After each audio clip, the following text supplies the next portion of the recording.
नीतिका हिसाबले, विधिका हिसाबले, राजनीतिक हिसाबले र जिम्मेवारीका हिसाबले त्यो दल कहाँ उभिएको छ भन्ने कुरा चाहिँ त्यो सदैव अटल रहन्छ। त्यसैका आधारमा एउटा राजनीतिक दललाई प्रबुद्ध मानिसहरूले, अन्तर्राष्ट्रिय जगतले मूल्याङ्कन गरिरहेको हुन्छ। त्यतिखेर सङ्ख्याको कुरा हुँदैन, प्रतिबद्धताको कुरा हुन्छ, कमिटमेन्टको कुरा हुन्छ। जो जति बढी कमिटेड भयो उसले त्यति बढी डेलिभर गर्न सक्छ। आजभोलि राजनीतिक प्रतिबद्धताको असाध्यै धेरै खाँचो भएको मैले महसुस गरेको छु। म प्रभावित भएको त होइन, विचार र नीतिसँग प्रभावित भएको होइन, तर एउटा घटनासँग प्रभावित भएको कुरा मैले जलेश्वर बैठकमा पेश गरेको राजनीतिक दस्तावेजमा लिखित रूपमा दर्ज गराएको छु पार्टीलाई। म रोल्पाको लिबाङ, थबाङ जस्ता ठाउँहरूमा पुगेको थिएँ कुनै एउटा समय, र त्यहाँ बस्दाखेरि मैले सुनेको कुरा मैले जलेश्वर बैठकमा पेश गरेको राजनीतिक प्रतिवेदनमा लेखिएको छ। म माओवादी विद्रोहको बेलामा भएका कुराहरूको राजनीतिक विश्लेषण गर्न गइरहेको छैन, त्यसलाई कुनै अर्को मञ्चमा कहीँ गरौँला। मेरो त्यसमा केही भन्नु छैन, कुनै टिप्पणी छैन अहिले। तर त्यहाँको प्रशिक्षणको विषयमा मैले त्यहाँ उल्लेख गरेको छु मेरो राजनीतिक प्रतिवेदनमा कि अघिल्लो दिन त्यति बेलाको माओवादी विद्रोहका बेलामा, सशस्त्र विद्रोहका बेलामा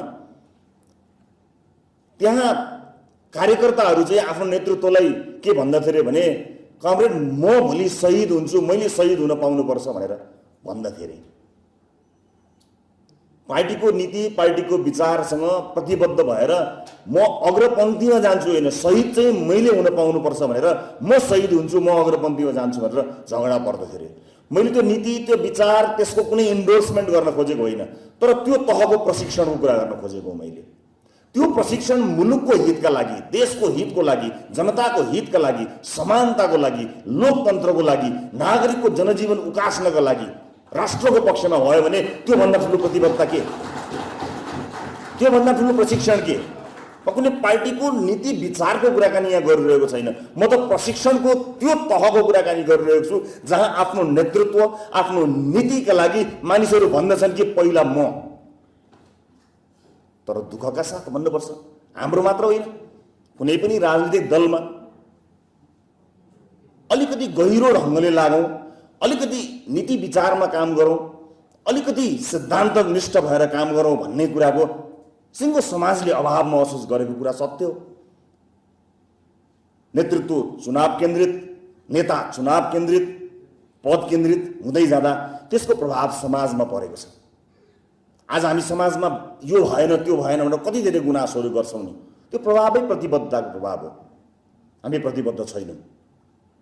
मैले आफूलाई सेन्टरमा राखेर भन्न खोजेको होइन, तर परिस्थितिले, जिम्मेवारीले पार्टीको सभापति भइसकेपछि मैले कतिपय कुराहरू, आफ्ना अनुभवहरू, यस्ता कुराहरू सुनाउँछु। म यहाँ हलमा भएका तपाईँ साथीहरूको योग्यता, क्षमता, विज्ञता, अनुभवलाई, कयौँ साथीहरूलाई म कहिले चुनौती दिन सक्दिनँ। प्रकारान्तरले, समय र परिस्थितिले मलाई तपाईँको सभापति बनायो, तर सभापति बन्दैमा म तपाईँभन्दा जान्ने, तपाईँभन्दा विद्वान, तपाईँभन्दा पढेको, तपाईँभन्दा धेरै अनुभव गरेको कहिले पनि म त्यो क्लेम गर्दिनँ। मेरो दाबी कहिले पनि छैन। कयौँ साथीहरू हुनुहुन्छ जसलाई म कुनै हालतमा पनि चुनौती दिन सक्दिनँ तपाईँहरूको क्षमता, विज्ञता, योग्यतामा। तर जिम्मेवारीले कहिलेकाहीँ केही कुराहरू साटफेर गरौँ भन्ने खोज्दो रहेछ। एउटा यस्तो समय पनि थियो, मलाई 21 सिटको दलको नेताका रूपमा प्रधानमन्त्री बन्नको निमित्त मेरो मात्र हस्ताक्षर बाँकी राखिएर प्रस्ताव पनि आएको थियो। भइदिउँ न त भन्दाखेरि त्यति गाह्रो पनि थिएन, तर त्यतिखेर एउटै चिज दिमागमा आयो कि यत्रो आन्दोलन, यत्रो आशा, यत्रो भरोसा यो कहाँ जान्छ? म भइ नै हालेछु भन्ने 2 महिना, 4 महिना, 6 महिनाको प्रधानमन्त्री बन्थेँ होला, धेरै नै धेरै भयो, त्यो सिंहदरबारमा एउटा तस्बिरसम्म टाँसिन्थ्यो होला। तर देशले यत्रो आन्दोलन गरेर बसेको थियो, देशले यत्रो परिवर्तन गरेर बसेको, देशले यस्ता होनहार मान्छे गरेर बसेको थियो, मसँग त्यो अधिकार थिएन।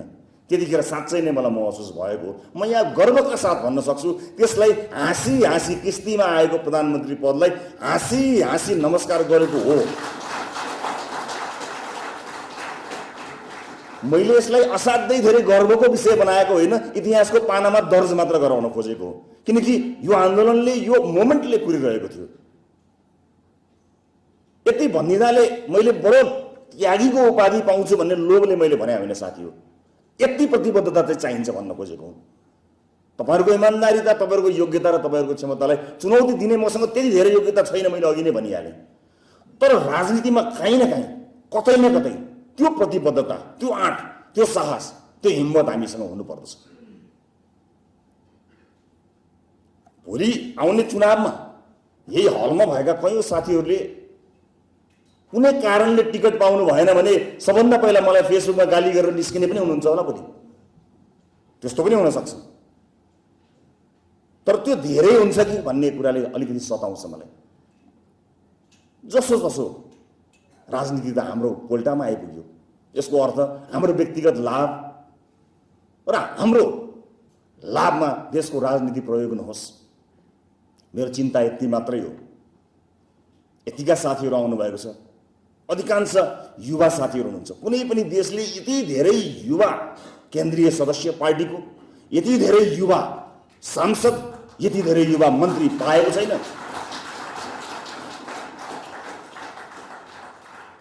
यो कुरालाई कसैले हल्का रूपमा लिएको होला।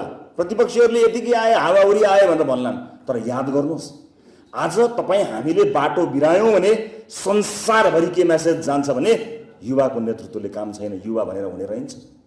देख्नुभयो नेपाल भनेर संसारका अन्य देशहरूले भन्ने छन् हाम्रो शिर झुक्छ। शिर झुकाउने काम गर्नुहुन्न साथीहरू। केही गर्न सकिन्न भने पनि गलत नगर्न सकिन्छ। राम्रो केही गर्न सकिन्न भने नराम्रो केही पनि नगर्न त सकिन्छ नि। कम्तीमा पनि आफूले आफूलाई त्यति कमिटमेन्ट हामीले गर्नुपर्ने हुन्छ। हिजो हामीले दोष लगाउने कयौं मान्छेहरू थिए, कयौं नेताहरू थिए जसलाई दोष लगाउँदा नि हुन्थ्यो। दोषको चाङमा उभिएर आफूलाई अग्लो देखाउन हामी सक्थ्यौँ। आज कसलाई दोष देखाउने? हामीले दोष देखाउनु पर्ने कुरा छैन। अब यो 35 वर्षको हिसाबको कुरा गर्ने होइन साथी हो, 35 वर्षको योजना ल्याउनुहोस्। अबको 35 वर्ष, अब बितेको 35 वर्षको लागि उहाँहरूलाई कचकच गर्ने ठाउँमा हामी छैनौँ। जति सके गरे, धन्यवाद। अबको 35 वर्ष कस्तो बनाउने यो त हाम्रै हातमा छ नि। त्यसकारणले अब बितेका 35 वर्षको देशमा इन्स्टिट्युसनहरू छन्, ती इन्स्टिट्युसनहरूले आफ्नो काम गर्छन्। तर अब आउने 35 वर्ष देशलाई कहाँ लिएर जाने? अबको हाम्रो शिक्षा र स्वास्थ्य नीति के हो? आम नागरिकले हाम्रो नेतृत्वमा के पाउँदैछन्? हाम्रो विकास नीति के हो? हाम्रो वैदेशिक नीति के हो? हाम्रो नीतिका कारण हामी कहाँ पुर्याउँदैछौँ देशलाई? हाम्रो अर्थतन्त्रले कुन आकार ग्रहण गर्दैछ? हाम्रो सामाजिक लोकतन्त्रको अभ्यासबाट हामी कुन कुन उपलब्धि हासिल गर्न खोज्दैछौँ? हाम्रो ध्यान, हाम्रो समय त्यहाँ जानु पर्दछ। यो प्रशिक्षणमा तपाईहरुलाई राजनीतिक रूपमा विभिन्न कुराहरू तपाईहरुले प्राप्त गर्नुभयो होला। म त जहिले पनि तपाईहरुलाई खाली एउटा प्रतिबद्धताको मात्र अपेक्षा गरेर कुराकानी गर्छु। कहिलेकाहीँ हुँदै जाँदाखेरि म तपाईहरुलाई बोरिङ सुनिन पनि सक्छु। जब धेरै चिन्ता लाग्छ, चिन्ता लागेपछि साथीहरूलाई सम्झाउन, बुझाउन, अलिकति ओरिएन्टेसन जस्तो कुराकानी गर्न, राजनीतिक भन्दा पनि बढी अलिक फरक तरिकाले प्रस्तुत हुन मन लाग्दो रहेछ। ठुलो एउटा घरमा चौथो पाँचौं तल्लामा एउटा बुढो मान्छे बसेको हुन्छ। मैले एकपल्ट टेलिभिजनमा भनेको कुरा सम्झिएँ। त्यो पाँचौं तल्लामाथि बसेको हुन्छ। राति बिस्तारै त्यो 5 तला तल ओर्लिएर त्यो तलको तल्लाको एउटा सानो कोठामा सानो एउटा बल्ब बलेको हुन्छ।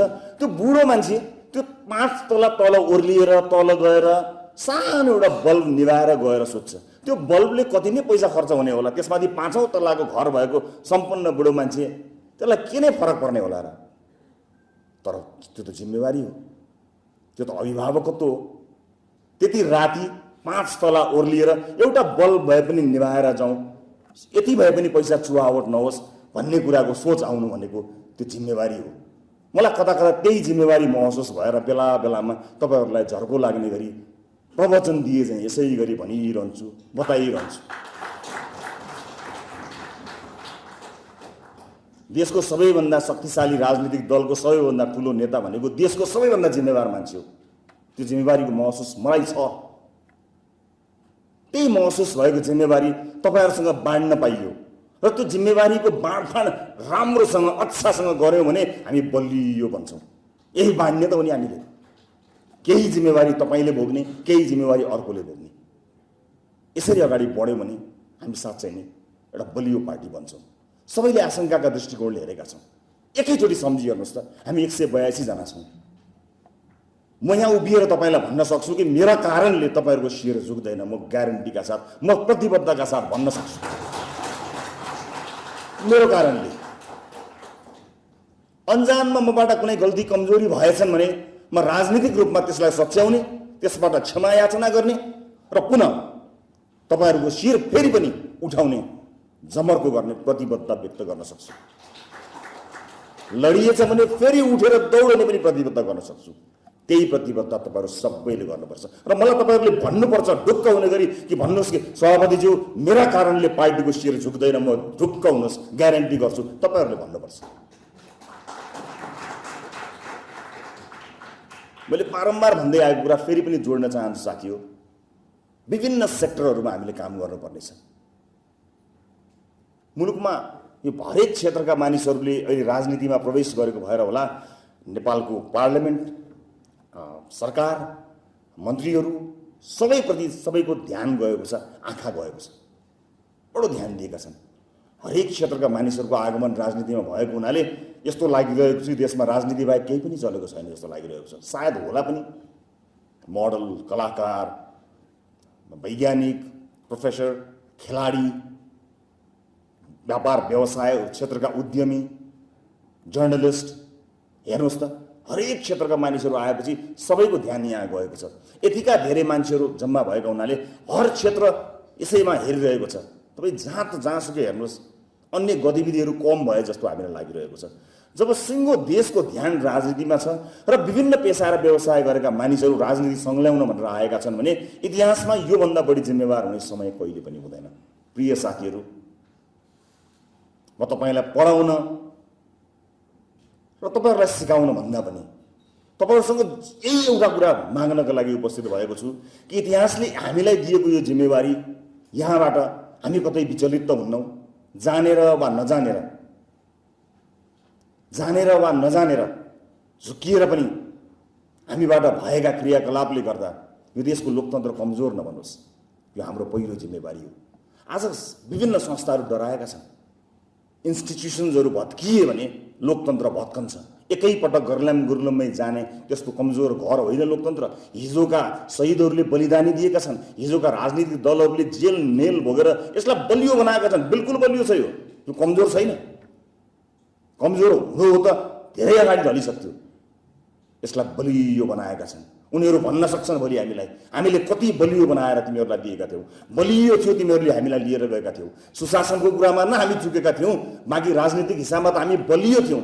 हामीले बलियो बनाएको लोकतन्त्र तिमीहरूले लिएर लग्यौ, जनताले तिमीहरूलाई जिताए, तर तिमीहरूको हातमा परेपछि लोकतन्त्र किन कमजोर भयो भनेर हामीलाई सोधे भने हामीसँग जवाफ हुने छैन।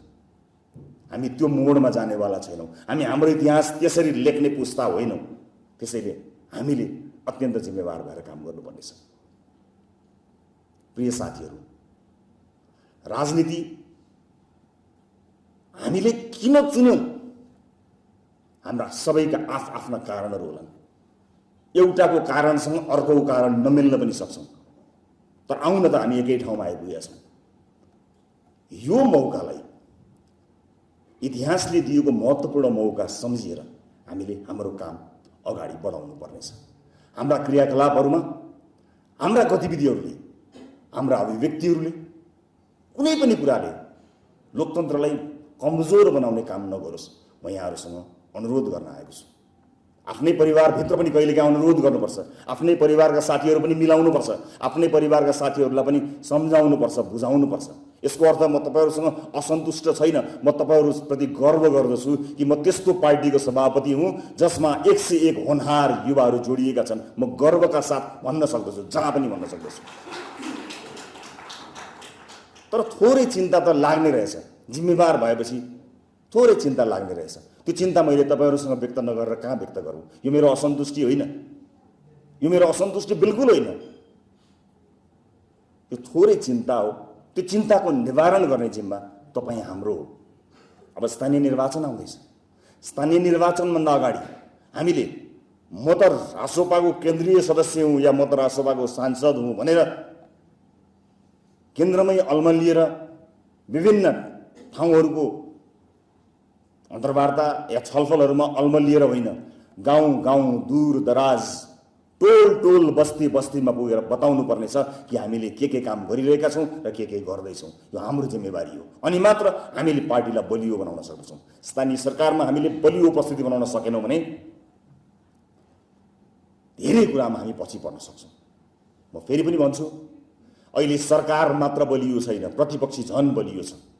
बलियो प्रतिपक्षलाई राजनीतिक ढङ्गले हामीले तय गर्न सकेनौँ, राजनीतिक तवरले हामीले काम गर्न सकेनौँ भने यसले अर्कै ठाउँमा लिएर जान्छ। र यसपटक पनि मुलुकले वर्षौँदेखि देखेको सपना पूरा गर्न सकेन भने मुलुक एउटा निराशामा प्रवेश हुन्छ। हामी त्यो चरणमा पुगेका छैनौँ, बिल्कुल पुगेका छैनौँ। मैले गर्वका साथ भन्दै आएको छु, सरकारका काम कारबाही गतिविधिहरूमा कहिलेकाहीँ कुनै निर्णयहरू विवादित हुन्छन्, कुनै निर्णयहरू असाध्यै धेरै आम नागरिकको वाहवाही पाउने खालका हुन्छन्। महत्त्वपूर्ण कुरा सरकारको नियत हो, सरकारले लिने नीति हो, त्यसमा केही पनि समस्या छैन, भइरहन्छन्। तर सुशासनको मुद्दा उठाएको रासपा सरकारले आज कुनै एक ठाउँमा अनियमितता गरेको प्रश्न उठेको छैन। यो सबैभन्दा ठुलो कुरा हो। आज हामीलाई कसैले भन्न सक्दैन, आज तिमीहरूले भ्रष्टाचार गर्यौ, तिमीहरूको यो काण्ड भयो, तिमीहरूले यहाँ अनियमितता गर्यौ भनेर एकजनाले पनि भन्न सकेका छैनन्। बस यो चिज हाम्रो लागि सबैभन्दा महत्त्वपूर्ण कुरा हो। यतिले पर्याप्त हुँदैन र सबै कामहरू सरकारको पहिलो वर्षमा देखिने खालका पनि हुँदैनन्। जग हाल्ने बेला भएको हुनाले जग हाल्दा त्यो स्ट्रक्चर देखिन्न, मैले निरन्तरै भनिरहेको कुरा हो। त्यसैले अहिले हामी निरन्तर सरकारले 100 दिन मनाएपछि निरन्तर छलफलमा छौँ। पार्टीले आफ्नो गतिविधि निरन्तर रूपमा अगाडि बढाएको छ। पार्टीमा नयाँ साथीहरू आउने, जति पनि खाली पदहरूलाई पदपूर्ति गर्ने लगायतका कामहरू निरन्तर भएको छ। म आफै अब मधेसतर्फ जाने तयारीमा भएको छु। सम्भवतः चाँडै नै हप्ता 10 दिन या 2 हप्तामा म मधेस यात्रामा पनि निस्कन्छु। त्यहाँ अधिवेशनहरू गर्नुपर्नेछ। अन्य साथीहरू गाउँ गाउँ जानुहुनेछ। केन्द्रीय सदस्य सबैलाई, हरेक साथीहरूलाई विभिन्न ठाउँहरूको जिम्मेवारी दिएर पठाइन्छ। उहाँहरू त्यहीँ बसेर आम नागरिकसँग कुराकानी गरेर उहाँका दुःख सुख सुनेर, उहाँका गुनासाहरू सुनेर तिनलाई समाधान गर्ने बाटोमा जानुहुनेछ। हामी देशैभरि जानेछौँ। पार्टी पूर्ण रूपमा चलायमान हुनेछ, त्यसमा कुनै शङ्का छैन। त्यसबीचमा सरकारका काम कारबाहीमा आम नागरिकले सोधेका हरेक प्रश्नको जवाफ र समाधान हामीसँग हुनुपर्नेछ। त्यसैले त्यसका लागि साथीहरू तयार रहनुहोला। सरकारले गरेका कयौँ कामहरू छन् जसलाई छायामा पार्ने कोसिस पनि हुन्छ, किनकि यो राजनीति हो। यो राजनीतिमा कहाँ आफ्नो ठाउँ भेटिन्छ भनेर मानवीय संवेदनामा समेत नेपथ्यमा बसेर विभिन्न पार्टीका साथीहरूले आफ्नो राजनीतिक अभिष्ट पुरा गर्न खोजिरहेका हुन्छन्। त्यो उहाँहरूको तरिका हो, हामीलाई त्यसमा केही पनि भन्ने छैन। हाम्रो काम भनेको आम नागरिकले हामीलाई के भनेर भोट दिएका थिए त्यो कुरा पुरा गर्ने, त्यसमा खबरदारी गर्ने। सरकारलाई पार्टीले जिम्मेवार बनाउँदै आएको छ। अझ बढी तपाईँले देख्नुभएको छ, हामी पार्टी कार्यालयमा जनताको गुनासो सुन्नका लागि सांसद र केन्द्रीय सदस्यलाई हामी सुन्छौँ भन्ने कार्यक्रम निरन्तर गरिरहेका छौँ। यसको अर्थ जनताको गुनासो हामीले सुनिरहेका छौँ। यस अगाडि यसरी सोझै पार्टी कार्यालयमा आएर शुभेच्छुक साथीहरूले प्रश्नै सोधेर त्यसको पारदर्शी रूपमा राखेको हामीले सुनेका थिएनौँ। हामीले त्यो क्रम सुरु गरेका छौँ। अब नागरिकले हामी कहाँ आएर कुरा गर्न सक्नुहुन्छ। त्यति मात्र होइन, सरकारका मन्त्रीहरूलाई हामीले पार्टीमा बोलाएर आम नागरिक र पार्टी पङ्क्तिका साथीहरूको गुनासो के छ त्यो कुरा पनि प्रत्यक्ष सुन्नको लागि जिम्मेवार बनाएका छौँ। यस अगाडि हामीले मन्त्रीले यसरी जवाफ दिएको हामीले सुनेका छैनौँ। अर्थात् नागरिकको गुनासो विभिन्न नेतृत्व तहमा आइपुग्छ। त्यो नेतृत्व तहमा आएको गुनासो हामी मन्त्रीहरूसँग सोझै कुराकानी गर्छौँ र देखिएका समस्याहरूलाई समाधान गर्ने बाटोमा जान्छौँ। साथीहरू, यो प्रशिक्षणमा तपाईहरुले धेरै कुराहरुको अनुभव गर्नुभयो होला र अझै धेरै कुराहरु अनुभव हुन बाँकी नै छन्। हामी त्यसमा काम गर्नेछौँ र विभिन्न क्षेत्रसँग सम्बन्धित रहेर अब हामीले काम गर्नुपर्ने बेला आएको छ। हामीले जति कुरा गरे पनि, हामीले जति भाषण गरे पनि, हामीले जति कार्यशालाहरू चलाए पनि त्यसले परिणाम बदल्न सकेन भने त्यसको कुनै अर्थ छैन। परिणाम बदल्नु पर्ने हुन्छ, व्याख्याले पुग्दैन। परिणाम ल्याउनको निमित्त परिणामै ल्याउनु पर्ने हुन्छ। त्यसैले यो बुझ्न अप्ठ्यारो नमान्नु होला कि आज हाम्रा काम कारबाही, हाम्रा गतिविधिहरूमा भर्खरै सुरु भएको हो, गर्दैछन् है, यो पहिलो वर्ष हो भनेर आम नागरिकले त्यति धेरै गुनासो गरेका छैनन्। तपाईहरुलाई कतिलाई लाग्दो अब गुनासो धेरै आयो, मान्छेहरूले चाहिँ सरकारको चाहिँ आलोचना गर्न थाले कि भनेर कहिलेकाहीँ सोसियल मिडिया स्क्रोल गर्दा तपाईहरुलाई चिन्ता पनि लाग्दो, ओहो हो कि क्या हो, अप्ठ्यारो पऱ्यो कि क्या हो भन्ने पनि लाग्दो होला। नागरिकले गुनासो गरिसकेका छैनन्।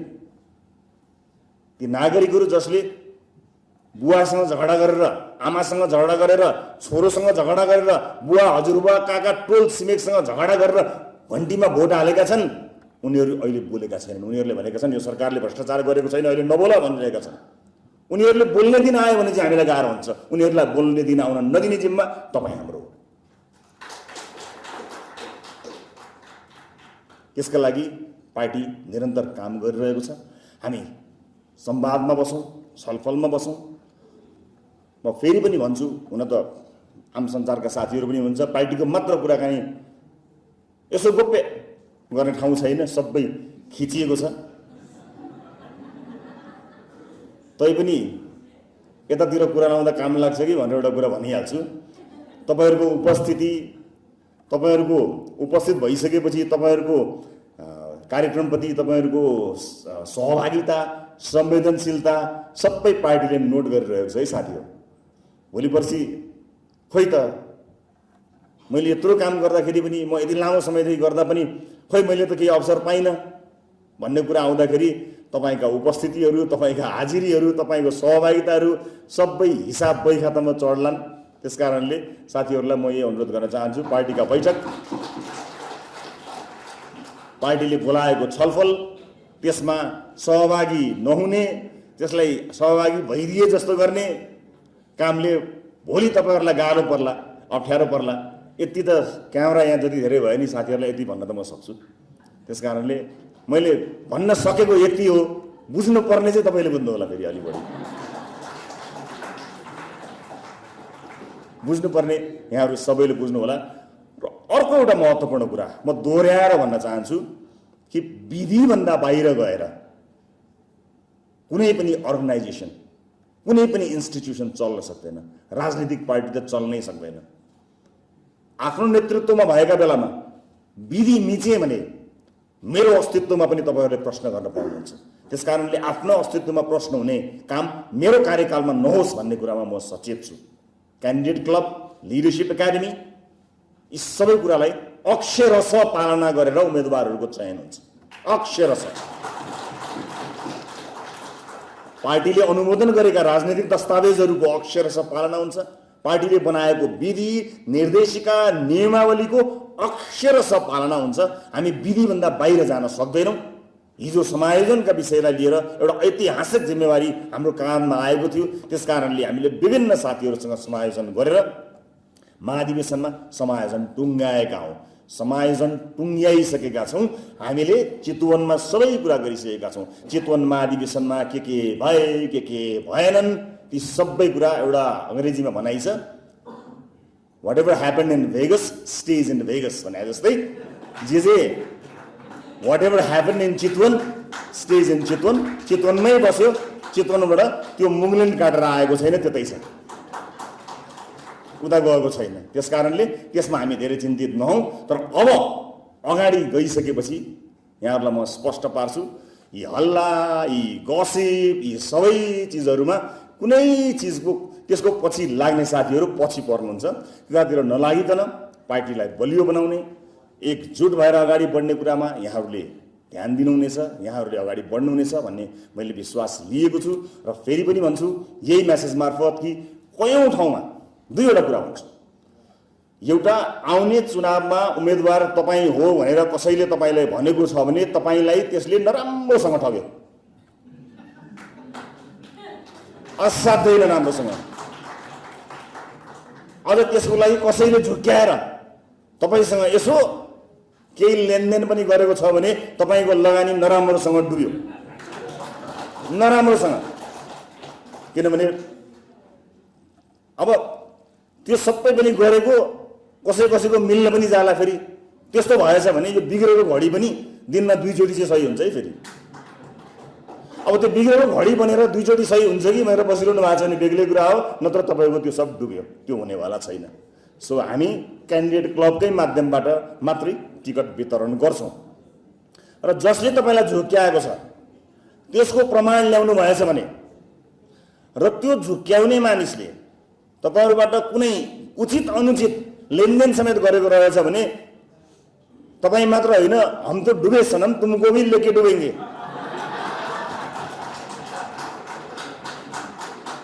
एकले त डुब्नेवाला छैन, दुवै डुब्नुहुन्छ। त्यसको जानकारी दिएर पार्टीलाई गुण लगाइदिनु होला। हामी त्यस्ता डुबेको साथीहरूलाई हेर्न पनि अलिकति आतुर छौँ। पार्टीको नाम बेच, पार्टीको विधि नै तोडमोड गरेर टिकट दिने त मै हो नि, कहाँ त भनेर क्या छोडिदिनुहोस् न म मिलाइहाल्छु नि भन्ने मान्छेलाई डुबेको हेर्न मलाई पनि इच्छा छ। त्यस्तो जानकारी पार्टीलाई यहाँले गराइदिनु होला। अर्को कुरा, पार्टीको नाम बेचेर मेरो या अरू कुनै साथीको चाहिँ मेरो सम्बन्ध उहाँले भनेको उहाँलाई गर्नुपर्छ, उहाँको आफ्नै कुरा हो, उहाँले भनेर म आएको भनेर कुनै जागिर, कुनै प्रोजेक्ट, कुनै ठेक्का, कुनै काम कसैले गराइरहेको छ भने एकजनालाई पनि न मैले न पार्टीले कसैलाई केही भनेको छैन। जसले भन्दछ त्यो व्यक्ति मात्र जिम्मेवार छ, त्यहाँ पनि तपाईँलाई ठगिरहेको छ। मैले कसैलाई पनि अख्तियारी दिएको छैन, कसैलाई पनि कुनै पनि अख्तियारी दिएको पनि छैन। अरू साथीले पनि कसैले कसैलाई अख्तियारी दिनुभएको छैन। हामी पूर्ण रूपमा स्वच्छ स्वस्थ प्रतिस्पर्धामा विश्वास गर्छौँ। त्यसैले जो कोहीले हाम्रो नाम बेचेको छ, पार्टीको नाम बदनाम गरेको छ र एउटा इतिहासले दिएको यो अवसरलाई बदनाम गर्नको निमित्त भनेको छ, त्यस्ता कुरामा पछि नलाग्नुहोला, त्यस्तो कुरामा विश्वास नगर्नुहोला। आज म यही मार्फत तपाईँहरूलाई भन्न चाहन्छु। र अन्त्यमा साथी हो, छोटो बोलाउला भनेको लामो हुन गयो। जे जस्तो भए पनि यो छलफल, यो जमघट हामी निरन्तर गरि नै रहनेछौँ। मैले यहाँलाई बारम्बार भन्दै आएको छु, हामी इतिहासको त्यो साक्षी हौँ, त्यो पुस्ता हौँ जसको काँधमा यो देशले परिवर्तनको आशा राखेको छ। अनेकौँ देशहरूका इतिहासहरू हामी पढिरहेका छौँ। एउटा कुनै मोड आएको थियो, त्यो मोड आएपछि त्यो देशले आफ्नो भाग्य परिवर्तन गर्यो नि। हामीले पढेका छौँ नि कयौँ देशहरूको। एउटा कुनै नेता आएको थियो, त्यो नेताले त्यो देशको भाग्य नै बदल्यो भनेर हामीले पढेका हौँ नि। अब पढ्ने होइन, बदल्ने हो। त्यो नेता पनि हामी हो, त्यो देश पनि यो हो, यही देश नेपाल हो। हामीलाई कसैले पनि हाम्रो भिजन पुगेन, हाम्रो सोच पुगेन, हाम्रो इमान्दारिता पुगेन, हाम्रो मेहनत पुगेन भने त्योभन्दा ठुलो दुर्भाग्य अरू केही पनि हुनेवाला छैन। तर होइन, हामी प्रतिबद्धताका साथ आएका छौँ भने इतिहासमा हामीले पढेको जस्तो देश जसले एउटा अवसर पाएको थियो, अब त्यो अवसर नेपालले पाउने हो। अब विश्व रङ्गमञ्चमा त्यो कुरा नेपालको हुन्छ र त्यस्तो नेता तपाईँहरूमध्ये कोही एक हो, यही हुनुहुन्छ, अन्त खोज्न जानु पर्दैन। त्यसैले यो प्रशिक्षणमा सहभागी हुनुभएका तमाम साथीभाइहरूलाई मेरो बधाई छ, धेरै धेरै शुभकामना छ। र यहाँहरूबाट पार्टीले र पार्टीको माध्यमबाट सिङ्गो देशले परिवर्तनको एउटा ठुलो आशा राखेको छ।